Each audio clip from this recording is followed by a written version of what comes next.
So many monks they have said is really.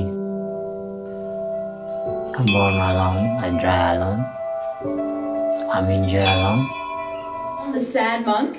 I felt like all the other documentaries always took into account like a lot of like different perspectives, with the overweight woman like as a running a family.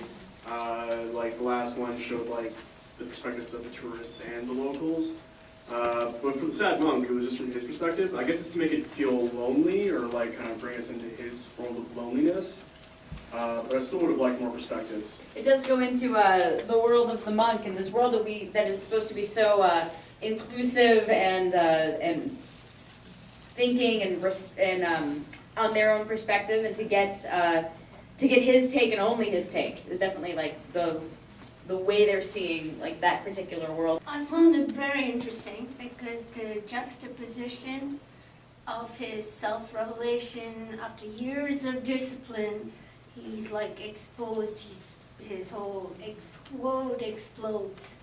And I like that part. I also like the photography and the way it took in all the natural elements of Tibet, which is extremely beautiful, and all the discipline and religion surrounding it. Less of a thought, but more of a question. I have no idea how they economically sustain themselves. They're eating, but they never leave the monastery, and I don't know what do they do? Do they have jobs? Do they produce stuff? Do they make things?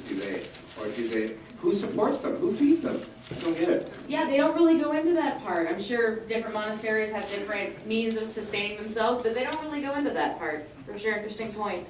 One thing I liked about it was the music. We always think of it being very quiet in a monastery, and the music is just exploding in this film. So I actually liked that they kind of focused only on him, because part of what I related to, or what I not necessarily related to, but what spoke to me about his story was him talking about his sort of sadness about being lonely.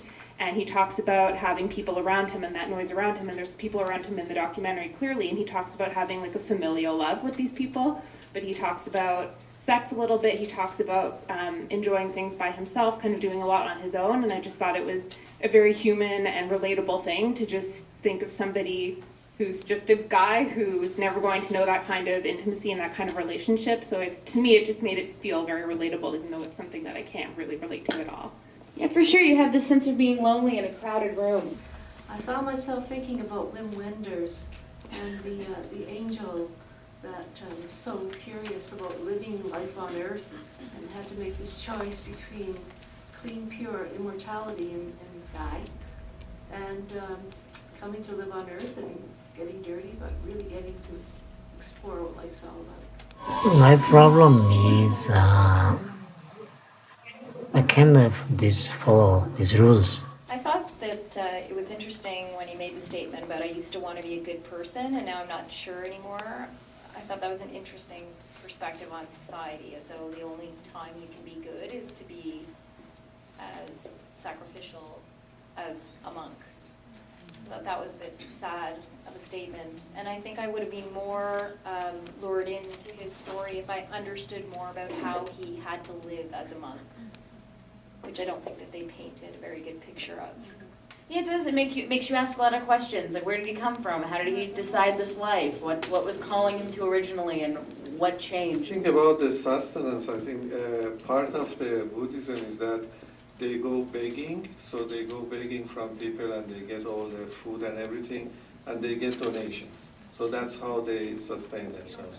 I thought the film was really beautifully done in terms of him being a monk in the context of the larger society. It was the real contrast of his sort of more quiet, meditative life, and then this whole vibrant world going on outside him. And it was interesting, I thinking, what must be going on in his head that he's trying to balance, where do I fit? And there was also the piece where he showed the picture where he was in Western clothes, and he was with one of his buddies who used to be a monk, and he said, well, okay, my friend now left and moved to Switzerland. So I was dying to see, well, how does it end? Because it seemed to be that struggle. And I think from a cinematography point of view, it was beautifully filmed, just some of the scenes. And some of it I thought he's a sad monk, but he was having such joy when he was there with the colorful flags and the light, and he was twirling around. And I thought, isn't this supposed to be the sad monk? He didn't really look so sad. So very well done, and lots of things going on in the film. There definitely is this notion of chaos and stillness, and whose chaos and whose stillness is being discussed.